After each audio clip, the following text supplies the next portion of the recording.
복된 주일입니다. 오늘 하나님이 주시는 이 귀한 말씀을 통해 저와 여러분의 인생이 하나님의 복 안에 거하기를 원합니다. 하나님 앞에 부름받은 성도들의 정말 필요한 요건이 무엇일까요? 오늘 발람과 발락의 대화를 통해서 그 하나님의 복된 자녀의 태도에 대하여 함께 묵상하겠습니다.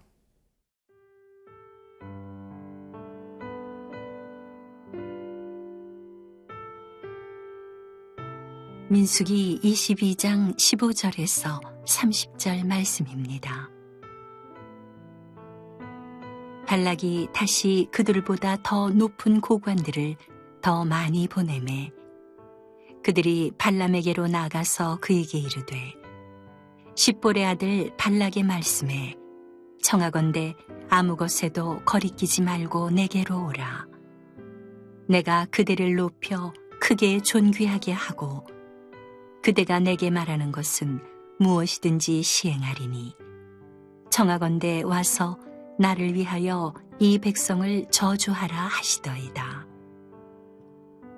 발람이 발락의 신하들에게 대답하여 이르되 발락이 그 집에 가득한 은금을 내게 줄지라도 내가 능히 여호와 내 하나님의 말씀을 어겨 덜하거나 더하지 못하겠노라. 그런즉 이제 너희도 이 밤에 여기서 유숙하라. 여호와께서 내게 무슨 말씀을 더하실는지 알아보리라. 밤에 하나님이 발람에게 임하여 이르시되 그 사람들이 너를 부르러 왔거든 일어나 함께 가라. 그러나 내가 네게 이르는 말만 준행할지니라. 발람이 아침에 일어나서 자기 나귀의 안장을 지우고 모압 고관들과 함께 가니 그가 감으로 말미암아 하나님이 진노하심으로 여호와의 사자가 그를 막으려고 길에 서니라. 발람은 자기 나귀를 탔고 그의 두 종은 그와 함께 있더니 나귀가 여호와의 사자가 칼을 빼어 손에 들고 길에 선 것을 보고 길에서 벗어나 밭으로 들어간지라. 발람이 나귀를 길로 돌이키려고 채찍질하니 여호와의 사자는 포도원 사이 좁은 길에 섰고 좌우에는 담이 있더라. 나귀가 여호와의 사자를 보고 몸을 담에 대고 발람의 발을 그 담에 짓누르매 발람이 다시 채찍질하니 여호와의 사자가 더 나아가서 좌우로 피할 데 없는 좁은 곳에 선지라. 나귀가 여호와의 사자를 보고 발람 밑에 엎드리니 발람이 노하여 자기 지팡이로 나귀를 때리는지라. 여호와께서 나귀 입을 여시니 발람에게 이르되 내가 당신에게 무엇을 하였기에 나를 이같이 3번을 때리느냐. 발람이 나귀에게 말하되 네가 나를 거역하기 때문이니 내 손에 칼이 있었다면 곧 너를 죽였으리라. 나귀가 발람에게 이르되 나는 당신이 오늘까지 당신의 일생 동안 탄 나귀가 아니냐. 내가 언제 당신에게 이같이 하는 버릇이 있었더냐. 그가 말하되 없었느니라. 오늘 본문은 발락이 두 번째로 발람을 초대하는 장면입니다. 그가 발람을 초대하는 이유는 이스라엘을 징계하며 저주해서 자신의 나라에 대한 도전을 막고자 했던 것이죠. 그래서 발락의 마음에는 이스라엘이 자기 나라를 공격할 거라는 두려움이 있었습니다. 그렇지만 사랑하는 성도 여러분, 발락의 이 두려움의 근거는 무엇입니까? 자기 스스로의 죄악됨이죠. 하나님은 신명기 2장 9절을 통해서 모압은 건드리지 말라고 명령을 하셨습니다. 그럼에도 불구하고 발락은 하나님의 그 임재와 권능 앞에서 자신의 무력함을 느꼈기 때문에 하나님 앞에 엎드리기보단 자신의 힘을 지키고자 하는 대항의 마음으로, 불순종의 마음으로 하나님 앞에 섰던 것이죠. 어제의 본문에서도 사실은 하나님께서 발람을 통해 발락 왕에게 3가지를 말하라고 시키셨습니다. 그들과 함께 너는 가지 말라고 말씀하셨고, 하나님은 이스라엘을 저주하지 않고 복 주시는 대상으로 삼으셨고, 그 두 가지를 얘기하셨죠. 그런데 어제 발람은 첫 번째, 나는 너희들과 함께 가지 않겠다는 얘기만 했기에 발락 왕은 진정 하나님의 뜻을 들을 기회가 없었습니다. 사랑하는 성도 여러분, 하나님을 경외하지 않는 자들이 하나님을 향하여 두려움을 갖는 것뿐만 아니라 믿는 자들이 하나님 앞에서 행하고 전해야 될 말을 옳게 분별하지 못하게 되면 역사는 혼돈 속에 빠지며 역사는 갈등 속으로 빠지는 것입니다. 오늘 본문에 하나님께서는 다시 이들의 대화 속에 개입을 하시며 또 이들의 대화를 하나님께서 잘 관찰하고 계시죠. 먼저 발락이 발람에게 어떠한 제안을 했는지를 다시 살피겠습니다. 16절부터 17절까지 읽겠습니다. 그들이 발람에게 나아가서 그에게 이르되 십볼의 아들 발락의 말씀에 청하건대 아무 것에도 꺼리끼지 말고 내게로 오라. 내가 그대를 높여 크게 존귀하게 하고 그대가 내게 말하는 것은 무엇이든지 시행하리니 청하건대 와서 나를 위해 이 백성을 저주하라 하시더이다. 발락은 어제에 이어서 더 큰 사절단을 보내면서 발람의 마음을 살려고 했습니다. 그가 맺혔던 것은 몇 가지의 주제입니다. 내게 오는 것을 꺼리지 말라. 두 번째, 나는 너를 크게 유명하게 존귀하게 만들겠다. 그리고 네가 말하면 나는 뭐든지 하겠다. 마지막으로는 그렇기 때문에 너는 나를 대신해서 이 백성을 저주해 달라고 이야기하죠. 발람은 사실 지금 탐욕의 유혹에 빠져 있고 발락은 자신의 두려움을 지키고 보호받기 위한 발버둥을 치고 있습니다. 오늘 하나님의 그 명하신 뜻을 둘 다 헷갈리고 있기 때문에 왕과 선지자 모두 자신의 역할과 위치를 다하지 못하고 있죠. 그에 대한 발락의 대답을 우리가 함께 18절, 19절을 통해 보겠습니다. 발람이 발락의 신하들에게 대답하여 이르되 발락이 그 집에 가득한 은금을 내게 줄지라도 내가 능히 여호와 내 하나님의 말씀을 어겨 덜하거나 더하지 못하겠노라. 그런즉 이제 너희도 이 밤에 여기서 유숙하라.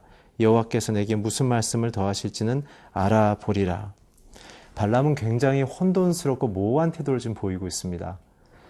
18절은 마치 네가 아무리 많은 은금을 줘도 나는 하나님의 말씀을 지키겠다고 얘기하는 참된 믿음의 모습으로 보이지만 19절에 보게 되면 그러한 사람들을 보내지 않고 자기 집에 들이고 재우죠. 그 다음에 뭐라고 얘기합니까? 하나님이 혹시 나한테 또 다른 얘기를 하실 수 있으니 내가 하나님께 여쭤보겠다. 하나님의 말씀은 어제 이미 임했습니다. 그들과 함께 가지 말라고 얘기하셨고 또한 그들에게 이스라엘이란 내가 복을 주는 백성이라는 것을 또한 얘기하셨죠. 그러나 발람은 자신의 마음속에 눈에 보이는 탐욕으로 하나님의 명령과 기준을 혼돈하고 있습니다. 오늘 그는 세상의 기준에 자신의 순종의 신앙의 기준에 여지를 주고 자기의 마음속에 하나님의 뜻보다는 자신의 판단을 의지하려고 하고 있죠. 사랑하는 성도 여러분, 하나님 앞에 진짜 복을 받는 자의 기본적인 첫 번째 단계의 태도는 하나님은 누구이시고 하나님은 우리에게 뭘 말씀하시는 것을 정확히 들을 수 있는 사람입니다. 믿음은 들음에서 난다고 말씀하십니다. 오늘 저와 여러분의 인생 속에 하나님이 주신 말씀 그대로가 세상에 전달되어지고 그대로 우리가 살아갈 때 우리는 안전하며 혼돈스럽지 않으며 유혹에 빠지지 않는다는 사실을 우리가 다시 한번 주 앞에 고백하며 그분만을, 나를 위해 생명을 다하여 주신 그분의 참된 진정한 사랑만을 우리가 신뢰하며 의지하며 나가는 저와 여러분이 되길 주의 이름으로 축복합니다.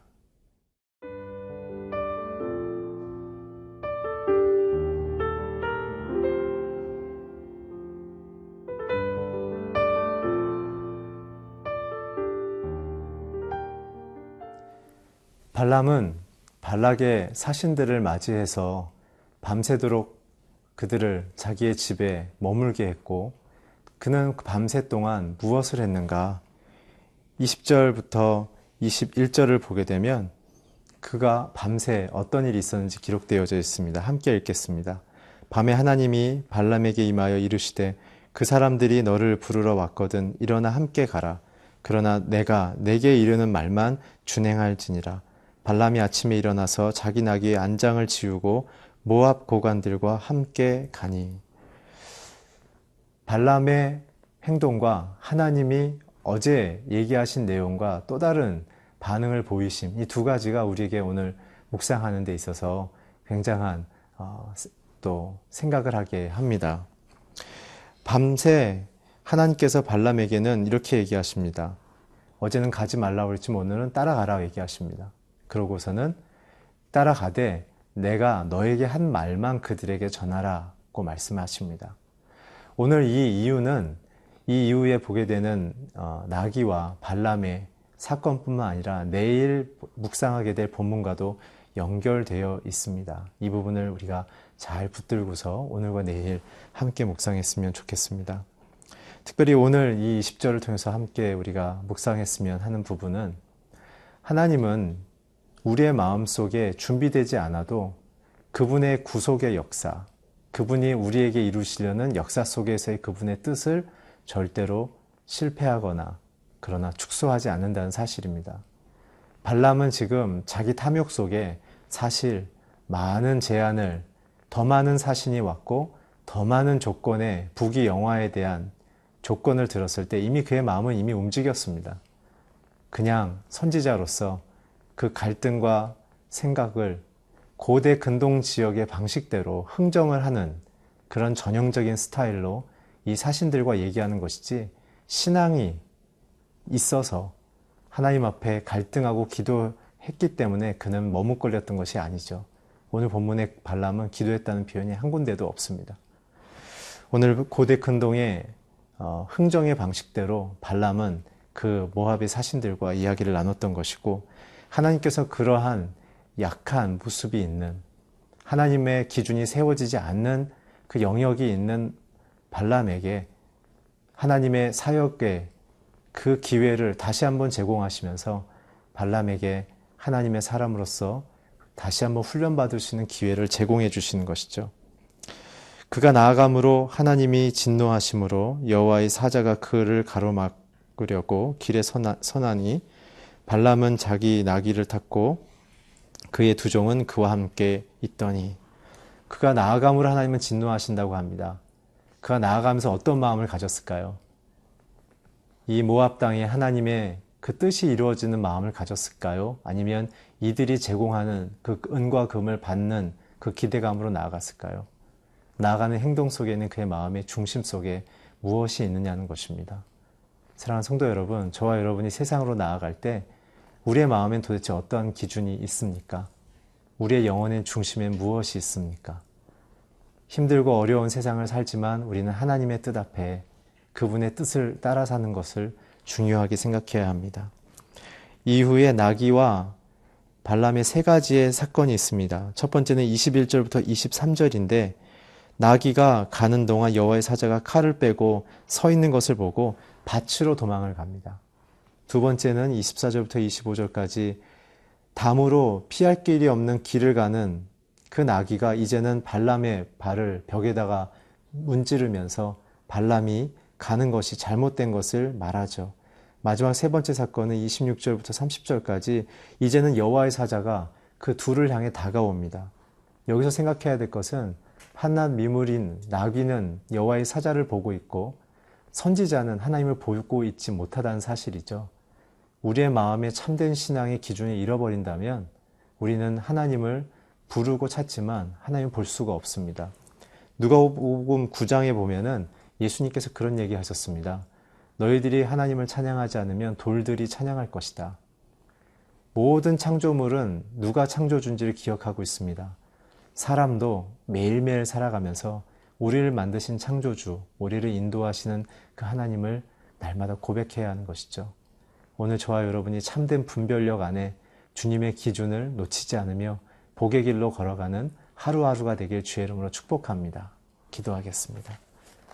하나님, 오늘 우리의 인생 속에 주님이 주시는 그 분별력을 통하여 하나님의 기준, 하나님의 영향력으로 아름답게 살게 하여 주시옵소서. 예수 그리스도의 이름으로 기도했습니다. 아멘.